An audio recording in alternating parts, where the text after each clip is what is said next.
Bonjour à tous. Alors en fait, Olivier Zerbib, je suis maître de conférence en sociologie à Grenoble. Nous avons 4 intervenants, 45 minutes pour 4 interventions et échanger avec la salle. Autant dire que nous avons donc 4 interventions de 10 minutes chrono, que mon rôle va à peu près se limiter à ça. En disant simplement merci aux organisateurs, merci Emmanuel, avec 4 interventions de responsables de plateformes qui nous parlent pas de leur projet, mais de la façon dont leurs plateformes ont un peu vécu déjà, et quels sont les enjeux et les problèmes auxquels ils sont confrontés aujourd'hui. Et quand on travaille sur l'innovation, c'est bien de pas être que dans les questions, mais d'être un peu dans des gens qui ont les mains dans le cambouis et qui commencent à se poser des questions un petit peu autres que celles qui se posaient au début. Donc ils vont vous présenter un peu leur projet, et puis on aura peut-être un tout petit peu le temps de discuter après. Donc Guillaume, qui est responsable du service informatique de la bibliothèque de Grenoble, qui va nous parler de Bebook 3 ans après. Bien, bonjour. Donc Bebook en 10 minutes pour 3 ans de fonctionnement. Donc Bebook, c'était une plateforme de prêt de livres numériques de la bibliothèque municipale de Grenoble, lancée en septembre 2014 pour le public et démarrée quelques mois avant avec l'ensemble de la chaîne du livre concernée. Aujourd'hui, en contexte, c'est pour une bibliothèque de 34 000 inscrits, à peu près 1200-1500 utilisateurs actifs, qui sont tous, de fait, utilisateurs d'une plateforme de bibliothèque numérique plus vaste qui s'appelle la Lumothèque et qui regroupe du cinéma, de la musique ou de l'auto-formation. On a, selon les mois, entre 900 et 1400 prêts par mois. Les bons mois, effectivement, comme Alexandre le disait à l'instant, c'est le mois de juillet plutôt, et puis les fins d'année, quand nos usagers achètent une nouvelle liseuse, automatiquement, ils ont tendance à venir sur les plateformes de prêt de livres numériques. Donc pour information, j'ai mis le mois en cours, mais c'est assez représentatif de ce qui se fait, de ce qu'on peut voir chaque mois.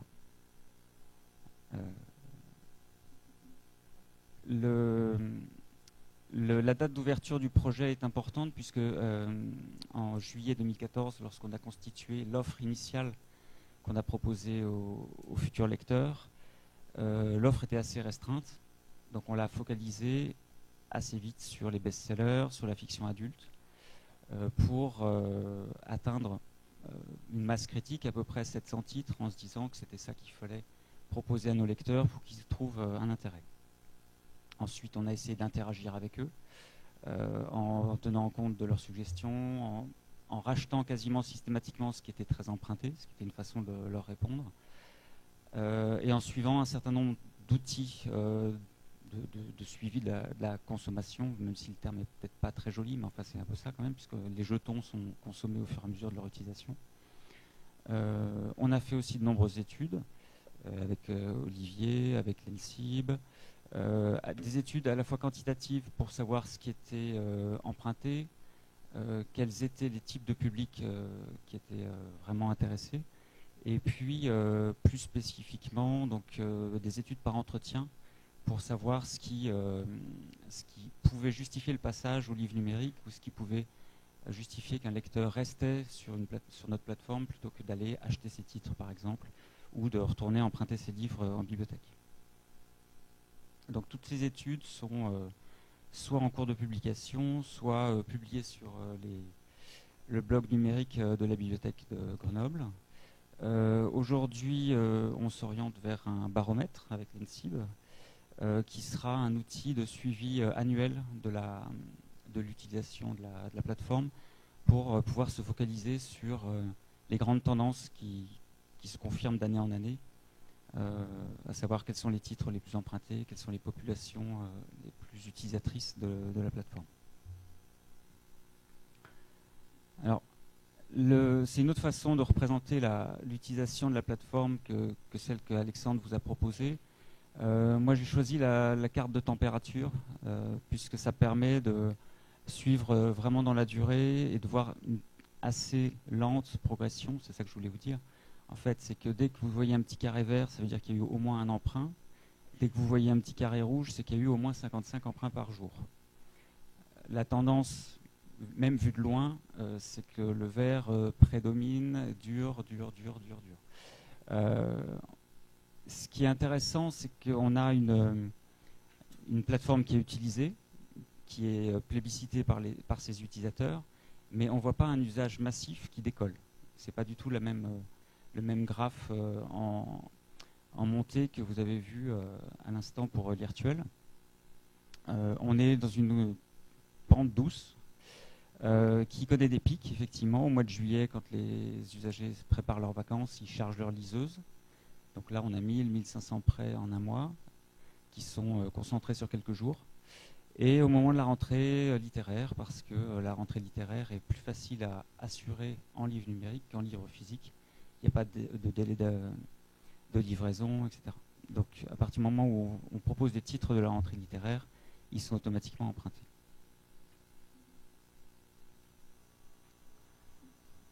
Cette courbe, elle a fait évoluer quand même la politique d'acquisition et donc la politique documentaire. On s'est rendu compte que c'était plus intéressant de suivre l'actualité, non seulement éditoriale, comme je parlais de la rentrée littéraire, mais aussi les événements des bibliothèques, les festivals de type Printemps du Livre, des choses comme ça. On a limité les achats documentaires au strict minimum, à savoir ce qui intéresse nos lecteurs, biographie, politique, actualité. On a essayé de travailler avec les acquéreurs pour être en complémentarité avec le papier. Ça, c'est un grand sujet dans la profession. Est-ce qu'on fait de la subsidiarité ou de la complémentarité sur les best-sellers en particulier ou sur les titres qui viennent de sortir, puisqu'on sait qu'on rencontrera instantanément un certain succès. 2 points plus récemment, un sur lequel je vais revenir, qui est la question de la simultanéité, qui est aujourd'hui du côté de Grenoble le problème majeur dans les choix des titres. Ça, je vais y revenir. Et puis pour continuer de développer l'offre, et surtout l'usage de la plateforme, on a commencé à travailler sur des genres qui sont un peu absents des rayons, mais qui ont un très gros succès en numérique. Alors c'est le genre jeune adulte, romance, ou ce type-là, parce que les bibliothécaires les ont peu à peu évacués des rayons de leur bibliothèque, alors qu'il y a un certain nombre de lecteurs qui viennent chercher ce type de littérature aussi en bibliothèque. La question des lecteurs, elle est aussi centrale, puisque, alors ils ne sont pas encore coproducteurs de nos plateformes, mais pourquoi pas, mais c'est surtout des utilisateurs vers lesquels on travaille. On sait qu'on a quelques utilisateurs très convaincus, ils sont à peu près même 900 ou 1000. Qu'est-ce qu'on fait des autres? Alors, ça veut dire qu'il y a quand même si on veut développer la plateforme, développer son usage, il faut aller chercher des lecteurs qui sont a priori ni convaincus par le livre numérique, ni peut-être même convaincus par la lecture. Donc ça veut dire qu'il faut aller toucher des publics assez éloignés de l'offre. Si on veut toucher des publics éloignés, est-ce qu'on travaille sur une offre qui est plus large, ou au contraire, est-ce qu'on travaille à fidéliser ces lecteurs acquis pour leur proposer toujours quelque chose de plus spécifique, les faire revenir, les faire coller à la plateforme, comme vous l'avez entendu tout à l'heure. Ce qui reste du côté des bibliothécaires essentiels, ça malheureusement, heureusement ou malheureusement, ça dépend du point de vue, c'est la question de la médiation. Alexandre a évoqué l'évolution de la DRM. Je pense personnellement que quelle que soit la DRM, on aura toujours besoin de cette phase de médiation. Certes, la DRM-LCP simplifiera sans doute le démarrage, donc pour les primo lecteurs numériques, enfin les nouveaux lecteurs numériques, mais je pense qu'ils viendront toujours nous voir en demandant de l'aide, quelle que soit la DRM, quel que soit le matériel, puisque, vous le savez, lire un livre numérique n'est toujours pas aussi simple que lire un livre papier.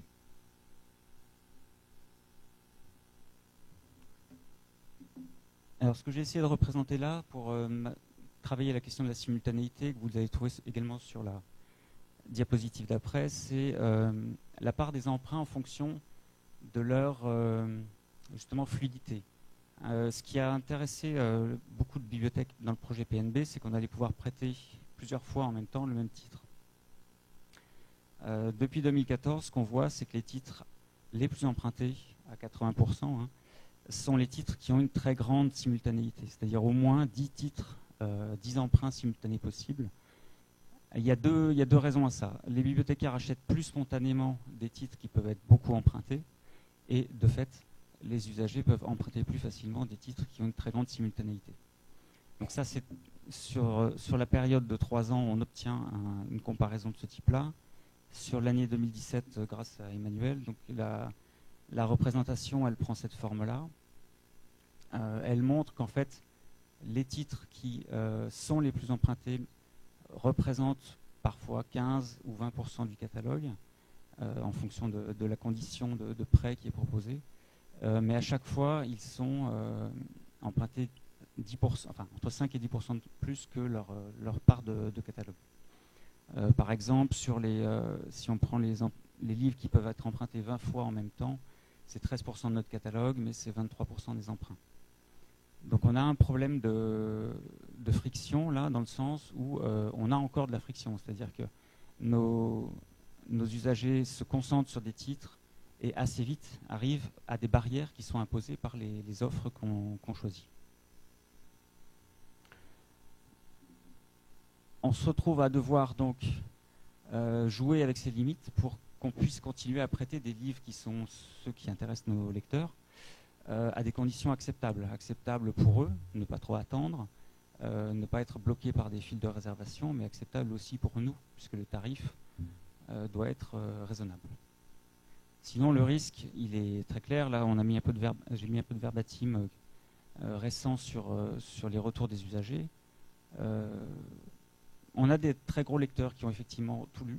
On a des lecteurs qui ont emprunté plusieurs centaines de titres sur la plateforme, qui voudraient lire des nouveautés, mais les nouveautés, bien sûr, elles sont, il faut les attendre. Elles sont de plus en plus aussi proposées avec une simultanéité qui est inférieure à ce que c'était au départ. Du coup, ça crée des files d'attente de plus en plus longues. Le danger étant que nos lecteurs finissent par aller voir ailleurs ce qui est proposé. Pour finir, donc l'avenir qu'on propose, qu'on évalue pour cette plateforme, est-ce que ça reste une solution luxueuse pour une petite partie de nos lecteurs? C'est une discussion que j'ai assez souvent avec des collègues d'autres collectivités, puisque comme vous l'avez vu, on a 1200 utilisateurs actifs pour 34 000 inscrits. Est-ce qu'il faut travailler plus sur la complémentarité ou la substitution avec les best-sellers, pour les best-sellers en particulier?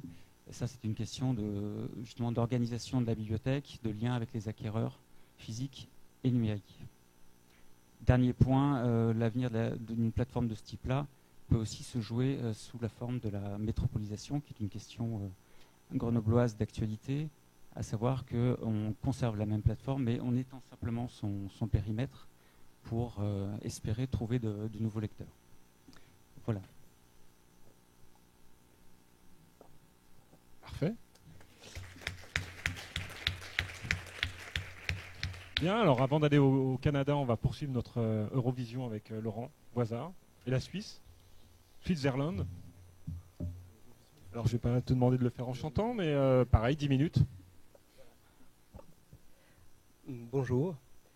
Donc je remercie d'abord Monsieur le maire qui a fait un bon tour d'horizon de PNB, puisque effectivement le e-bibliomédia que je vais vous présenter fonctionne sur le même modèle de PNB d'Illicom. Donc on a la même plateforme, on utilise le logiciel de marque qui est un logiciel québécois que probablement Monsieur Cusson va vous présenter, j'imagine, un tout petit peu. Voilà.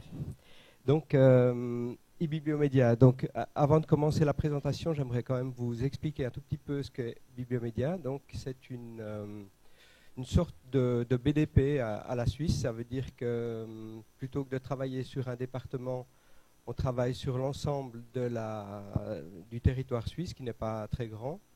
La Suisse romande, par exemple, c'est 1,5 million d'habitants, donc un peu la grandeur de Lyon, ou à peu près, je pense, hein, quelque chose comme ça, avec sa banlieue.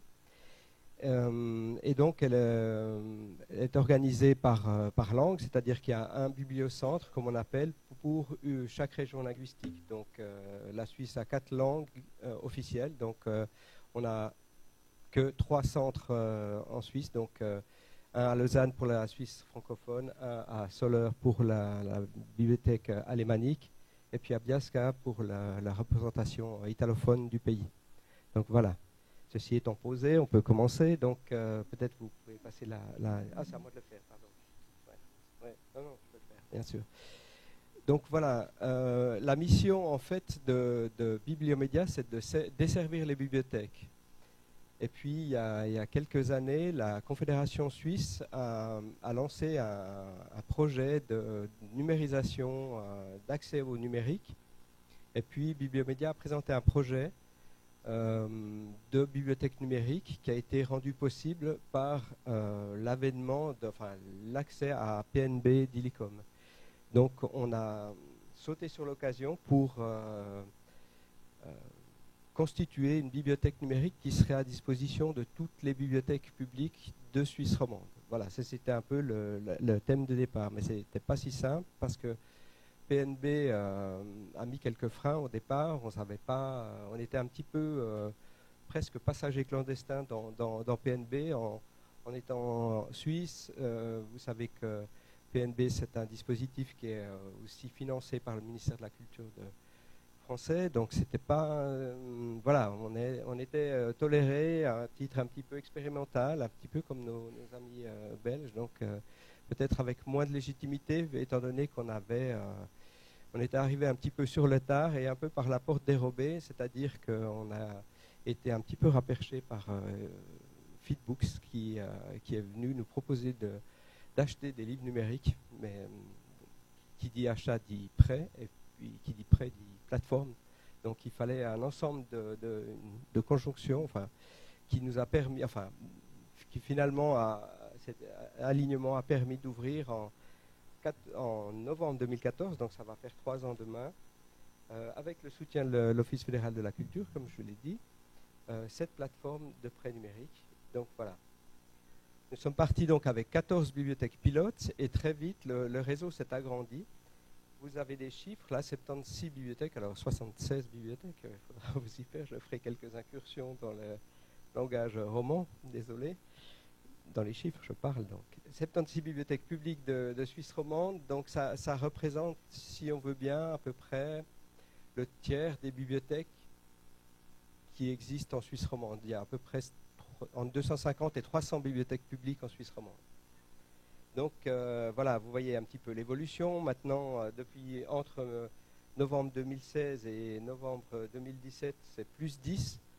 Mais parmi ces 10 qu'on peut signaler, c'est l'arrivée de la bibliothèque municipale, des bibliothèques municipales de Genève. Donc ça, c'est pour nous absolument significatif. Vous ne connaissez pas les petites histoires romandes, mais que Genève se lie au reste de la Suisse romande, ça c'était une grande nouveauté, parce que ça fait 10 ans que je crois que la bibliothèque de Genève cherche une solution pour se prêter des livres numériques. Donc voilà, elle est arrivée, donc voilà, quelle influence...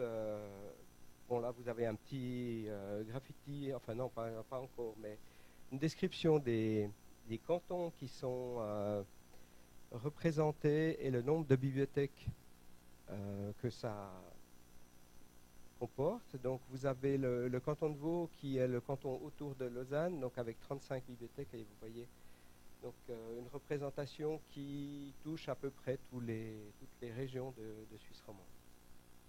Voilà.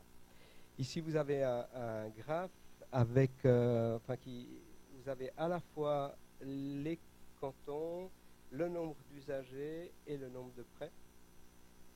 Et on voit par exemple encore que Genève, même si on a beaucoup d'usagers, reste encore faible au niveau des prêts, alors que sur le canton de Vaud, on a une courbe qui est très significative avec beaucoup d'usagers très actifs. Voilà. Donc, la gestion du réseau, si vous voulez, c'est fait de manière centralisée par Bibliomédia. Et tous les lecteurs qui souhaitent emprunter des livres numériques doivent passer par leur bibliothèque. Ça suppose que la bibliothèque, elle s'affilie à la plateforme et donc qu'elle paye un montant dont je vais parler tout à l'heure Et bien, ensuite, elle est autorisée à nous envoyer des lecteurs. Voilà, ça c'est un petit peu ce qui fait la dynamique du réseau e-Bibliomédia, c'est que nous n'avons que des lecteurs qui sont volontaires et qui veulent absolument emprunter des livres numériques, ce qui explique aussi son succès. On n'a pas opté pour verser l'entier des lecteurs dans la base en se disant on verra bien ce qui se passe. Non, c'était vraiment cette volonté de toucher des lecteurs qui sont intéressés par ce média. Voilà, donc quelques chiffres. Vous voyez 7500 lecteurs pour l'ensemble du territoire. Donc voilà, en une année, on a progressé d'environ 3000 lecteurs. Je vous ai mis un petit chiffre là qui nous intéressait, c'était de savoir quel genre de public on avait sur la plateforme. Donc on a un peu tous les publics, vous voyez du plus jeune au plus âgé, mais on a surtout un âge médian de 45 ans. Alors, j'ai 2 minutes, ça me paraît pas mal. Voilà. Donc voilà, je laisse découvrir ces chiffres. Donc voilà, au niveau du tarif, qu'est-ce que payent les bibliothèques pour se rendre sur la plateforme? Donc 2% de leur budget d'acquisition, ce qui semble assez peu, mais qui nous permet de réunir avec ces 2% à peu près le montant qui est consacré aux acquisitions. Je dis à peu près parce que ça représente environ 40 000 € je pense pour l'ensemble des bibliothèques qui sont affiliées. Et puis, on a un budget d'acquisition qui est de l'ordre de 50 000 € par année. Voilà. Donc, comme un peu ce qui est fait ailleurs, donc les priorités au niveau du choix des titres, on l'a fait en partenariat avec les bibliothèques qui sont affiliées, c'est-à-dire qu'on a opté pour une charte qui privilégie d'une part les adultes. Il faut bien reconnaître que le catalogue de PNB poussait aussi dans cette direction-là. Et en mettant un accent relativement faible sur les documentaires. Et puis, on a développé un fonds en langue étrangère qui est uniquement constitué d'anglais pour le moment. Voilà.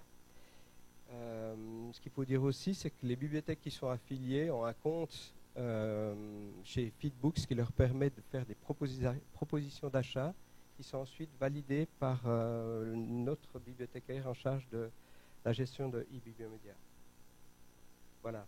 Notre fonds, donc 7386, donc on a dû racheter des exemplaires, en particulier pour les fonds Hachette, qui, comme vous le savez, ne permettent pas la simultanéité des prêts. Et donc, on doit acheter plusieurs exemplaires, par exemple du Amélie Nothomb, pour pouvoir répondre à la demande. Donc, on peut avoir 10, 15, 20 exemplaires du même titre. Enfin, devoir l'acheter. Voilà. Donc, le budget, voilà. Ça ne vous dira pas grand-chose. Voilà, j'ai plus que combien? Il y a moins d'une minute. Voilà. Donc, au niveau des résultats, e-Bibliomédia a dépassé le cap des 100 000 prêts global, donc depuis novembre 2014. Ça s'est passé le mois dernier. Le pic mensuel, comme mes collègues, donc il est intervenu en juillet 2017 avec 7000 prêts. Et puis actuellement, ben voilà, les prêts en cours, c'est-à-dire le nombre de livres prêtés au début de la semaine par rapport au fonds, c'est à peu près un peu moins que la moitié du catalogue. Voilà, donc un fonds qui est quand même assez utilisé et dynamique. Voilà, la courbe des prêts. Donc, on voit l'évolution entre les années qui est due aussi au nombre de bibliothèques affiliées qui est de plus en plus important et donc de lecteurs inscrits. Donc voilà, on voit qu'on arrive peut-être à une vitesse de croisière en 2017 à 50 000 prêts. Donc l'année n'est pas terminée, mais à peu près 50 000 prêts. Voilà. Puis là, je vous passe tout ça. Les enjeux, donc pour nous, c'est d'élargir cette offre aux bibliothèques de l'autre côté de la barrière de Russie, donc pour les alémaniques et les italophones, et puis d'ouvrir aussi aux éditeurs de Suisse romande qui sont complètement absents du catalogue de prêts numériques, qui est quand même un comble pour nous. Donc voilà. Et voilà, la perspective, donc c'est aussi, on a demandé un développement pour rendre les bibliothèques plus indépendantes au sein de e-Bibliomédia et donc de leur permettre d'inscrire elles-mêmes leurs lecteurs, ce qui va donner un petit coup d'accélération et puis va alléger aussi la charge administrative sur notre personnel. Voilà, c'est bon? Merci. Bien. Bien, ben on va terminer avec Jean-François Cusson, avec la situation au Canada. Québec. Au Québec, précisément.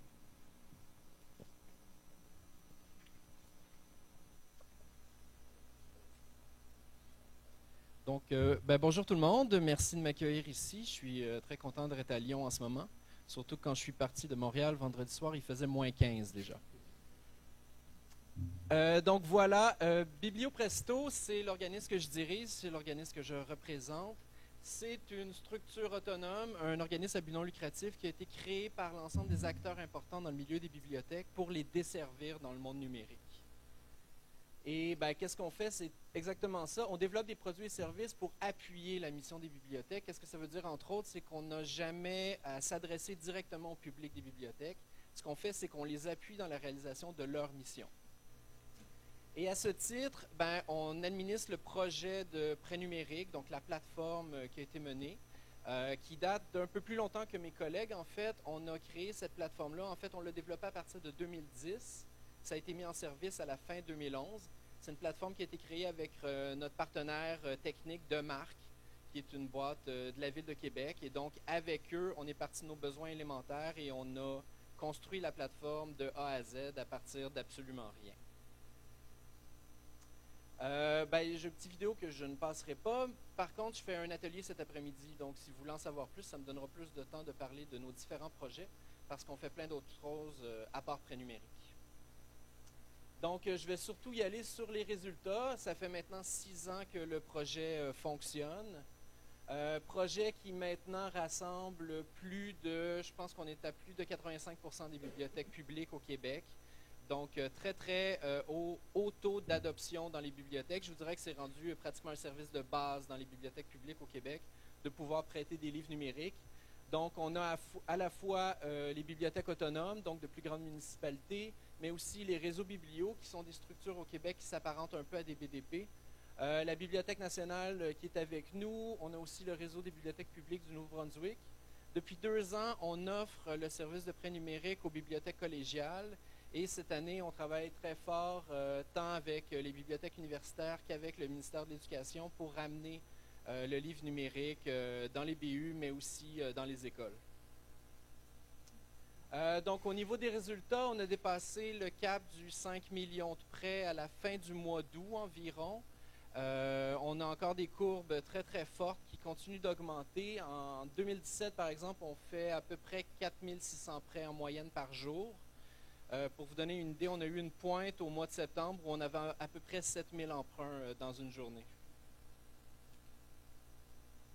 Donc, vous voyez un peu l'évolution sur les 6 ans depuis qu'on a démarré le projet. Il faut comprendre que quand on a démarré le projet en 2011, on était sur une base de pilote avec 6 bibliothèques et comme je vous le montrais tout à l'heure, on est rendu à 140 maintenant.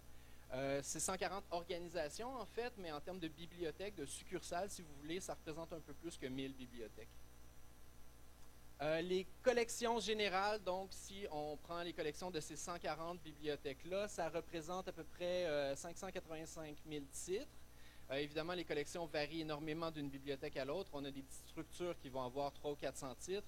Et on a des très grands réseaux, par exemple le réseau des bibliothèques de Montréal, qui vont facilement avoir, je pense, 60 ou 70 000 livres dans leur collection. Et on a aussi la Bibliothèque nationale du Québec, qui a cette particularité au Québec d'avoir aussi un mandat de diffusion public, contrairement par exemple à la BNF ici. Donc, tous les Québécois peuvent avoir accès à la collection numérique de la Bibliothèque nationale et y emprunter des livres.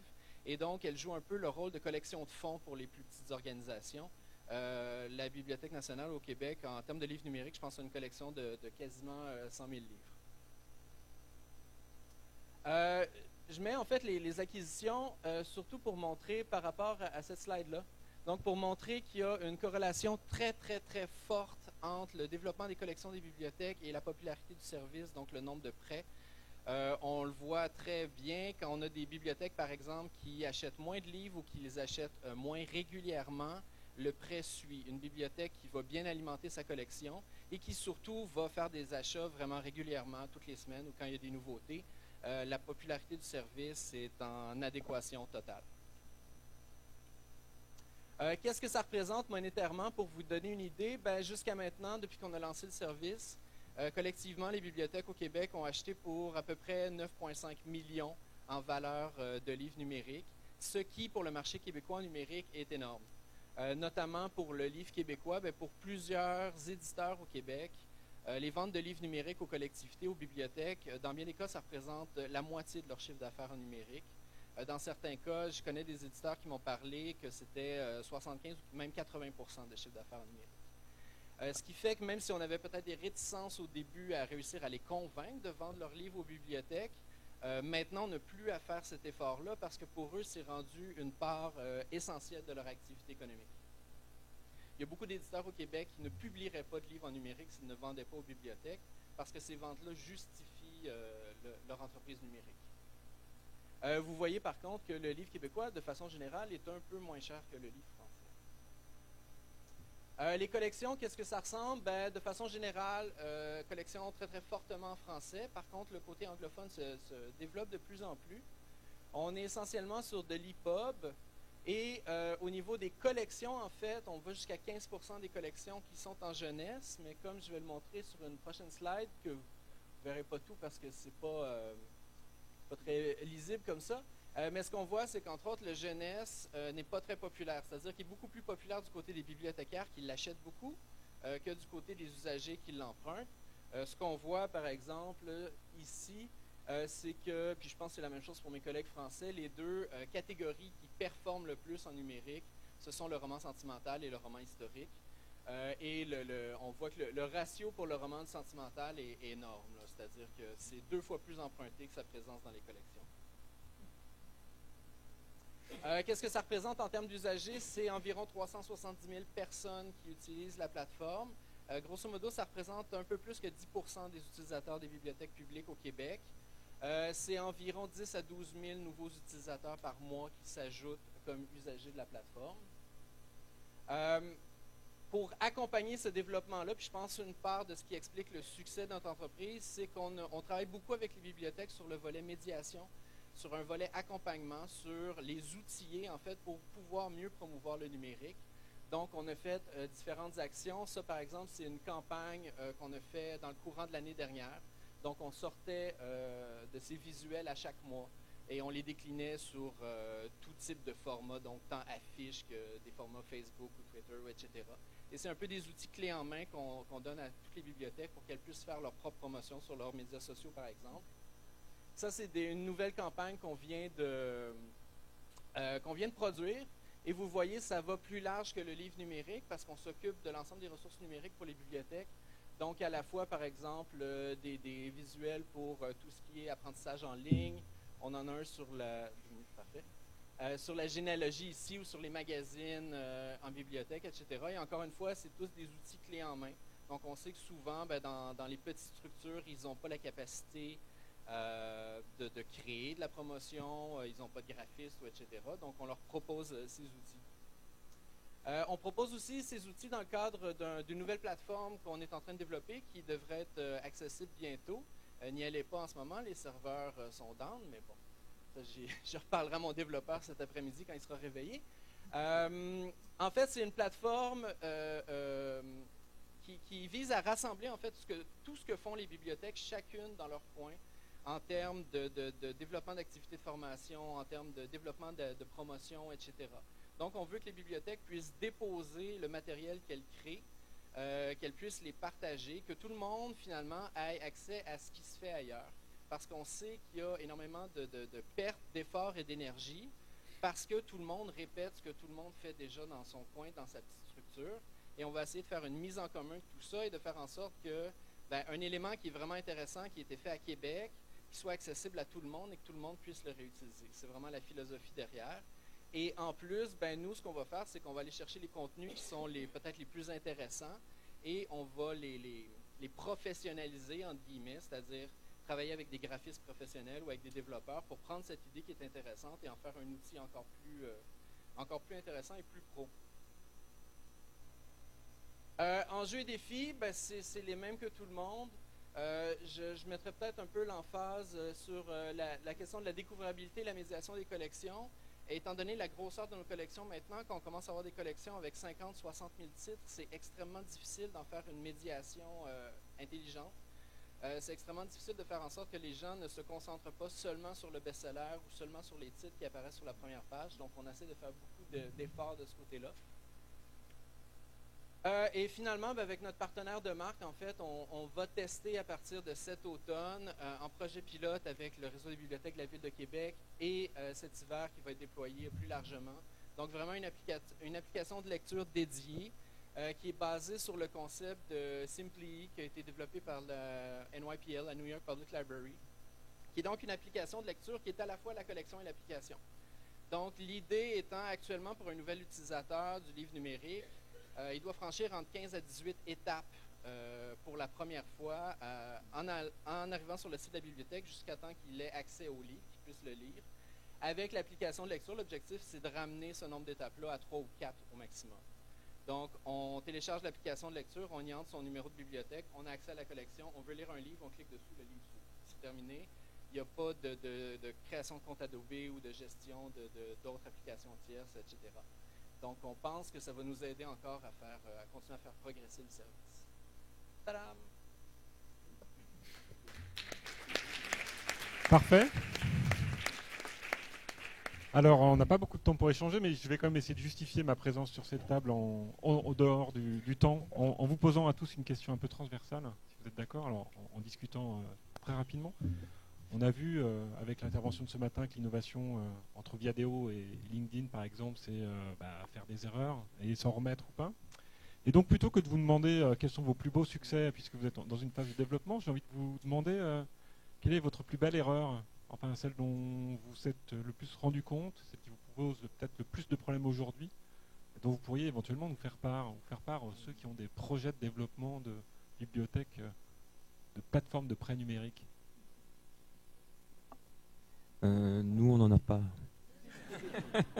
Si on en a plusieurs, je ne sais pas laquelle choisir, c'est plutôt ça.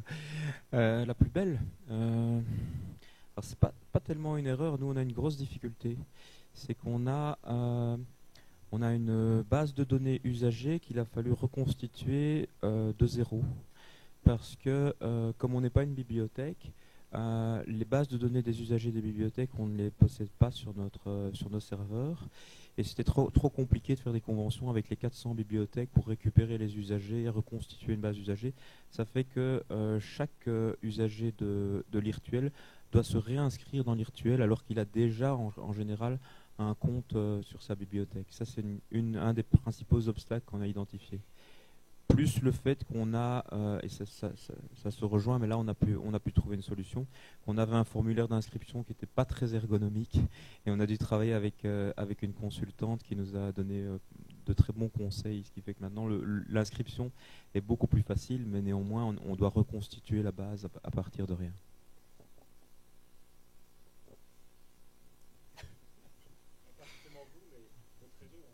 Oui.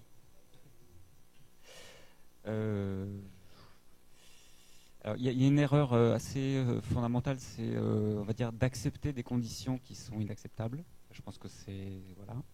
Mais malheureusement, pour démarrer un projet, il faut le démarrer dans son contexte. On accepte une DRM qui est contraignante. On accepte, je suis désolé pour les éditeurs dans la salle, on accepte des conditions d'éditeurs qui sont inacceptables, parfois par erreur. Parfois volontairement, quand on veut être sûr de proposer un titre, on est obligé d'accepter les conditions qui nous sont faites. Ensuite, il y a des petites erreurs de jugement. Je vais prendre un cas très précis, qui est celui de Fred Vargas. Vous connaissez tous et toute cet auteur. Quand on a lancé Bebook, on s'est dit Fred Vargas est intégralement disponible en numérique chez Viviane Ami, on va faire une intégrale, ça va très bien marcher. Et en fait non, parce que Fred Vargas était déjà largement piraté. Donc ça, c'est une erreur d'appréciation entre ce qu'on propose comme dispositif et les gens qui sont en face. Voilà. Oui, je dirais qu'on a fait une erreur légale. Et en fait, on se rend compte avec le livre numérique, avec les licences, etc., qu'en tant que bibliothèque, on est confronté à la loi, à toutes les questions contractuelles, beaucoup plus qu'on ne l'est dans notre pratique générale. Donc, c'est souvent des choses qu'on ne connaît pas. L'erreur qu'on le fait de bonne foi collectivement, c'est-à-dire qu'au départ du projet, on s'est assis, bibliothèque et éditeur ensemble, pour négocier une licence.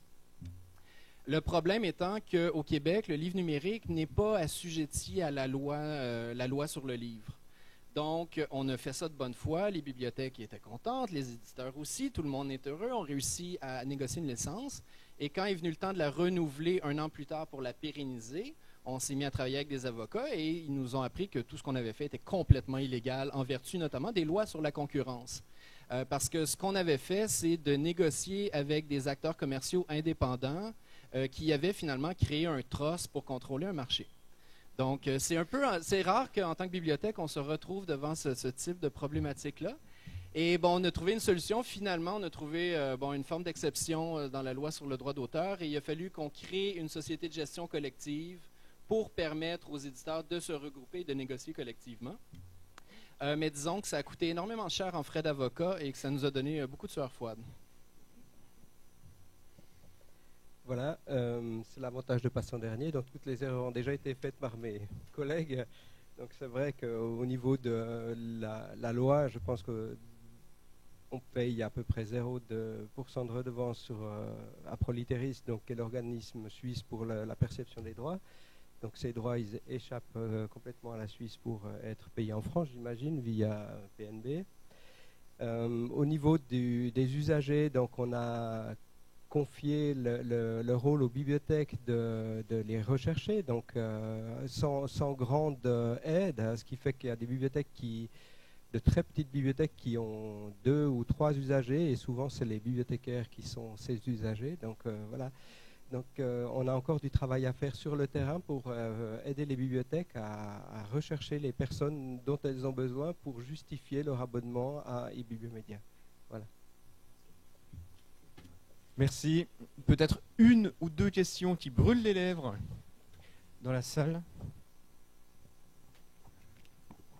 Merci. C'est une question de fond en fait sur l'avenir du prêt numérique en bibliothèque, que ce soit via PNB ou en dehors. C'est un prêt qui pour moi porte en lui une contradiction interne. C'est-à-dire qu'on a affaire à des objets numériques dont l'usage en dehors de la DRM n'est pas rival, avec un coût marginal faible. Et on essaye de recréer artificiellement la rareté d'un bien rival qui a un coût marginal élevé. Alors ma question, c'est est-ce que ça peut durer longtemps? Je comprends rien à la question, je ne suis pas économiste.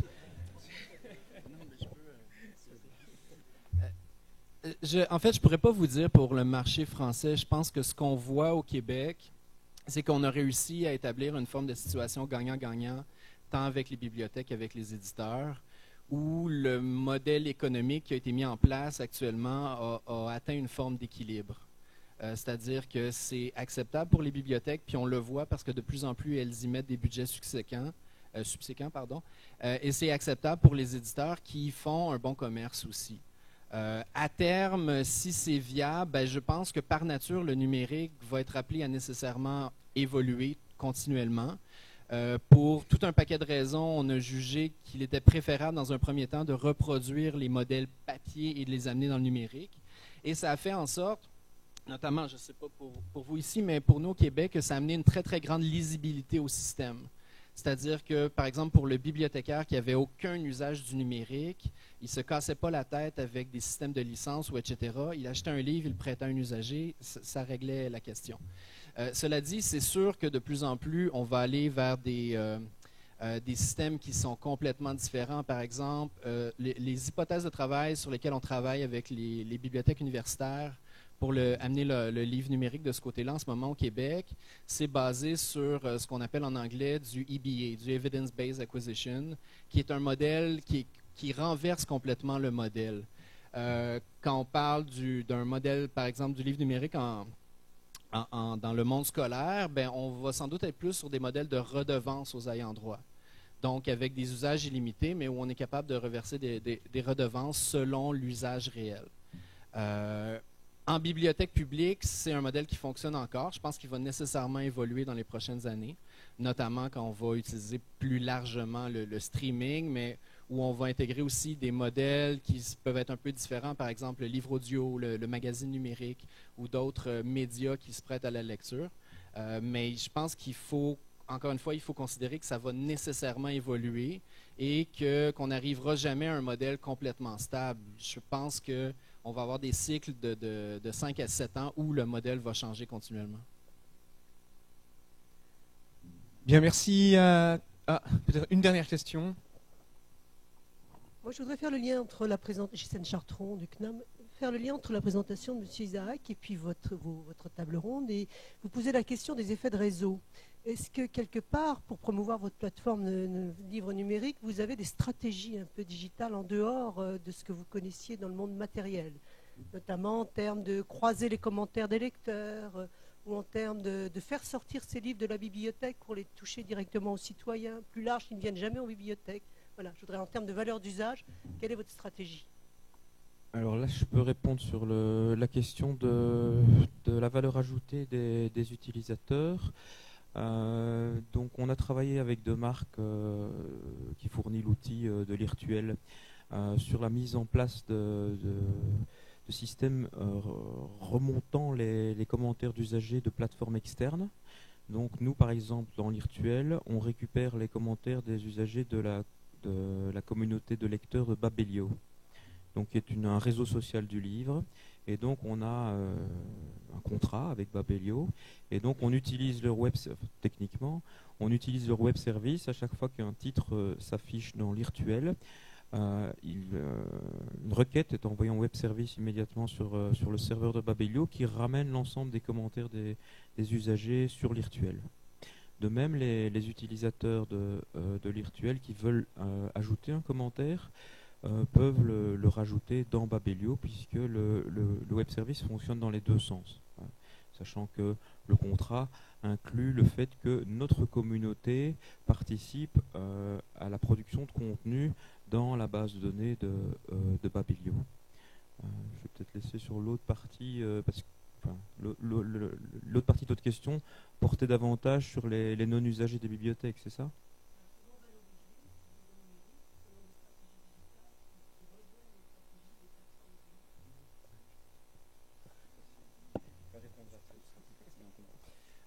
Je pourrais en parler plus en atelier cet après-midi, mais on a essayé par exemple cette année de développer toute une stratégie de marketing de contenu. Donc que ce soit en créant des booktubes ou en travaillant avec des journalistes littéraires, ou etc., qui vont écrire un article sur 2-3 romans, et en fait à la toute fin ils vont dire d'ailleurs c'est disponible à votre bibliothèque en numérique. Donc de retourner un peu les stratégies, de ne plus essayer nécessairement de vendre simplement la plateforme, de dire aux gens, voyez, c'est là, c'est gratuit, mais plutôt de mettre de l'avant des contenus. Et une fois qu'on a un peu hameçonné la personne, lui dire, by the way, d'ailleurs, ça existe en numérique. Sinon, de plus en plus, on travaille sur des stratégies de matérialisation du livre numérique. Donc, que ce soit par des dispositifs interactifs dans les bibliothèques, mais dans d'autres lieux. Je vois mon ami Vincent de Manivelle derrière moi. Et sinon, que ce soit par des affichages un peu plus fins, là, notamment d'être capable d'afficher sur les livres dans la collection physique, le livre existe aussi en numérique, ou divers dispositifs comme ça.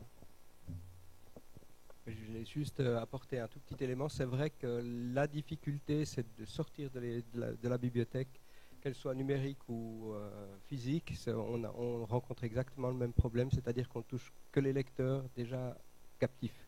Donc c'est extrêmement difficile, on n'a pas vraiment de stratégie parce qu'on repose, comme dans un réseau, on repose sur chacune des bibliothèques, chacune a sa propre stratégie pour toucher des lecteurs qui sont encore inconnus, quoi. C'est vrai que c'est un axe de développement.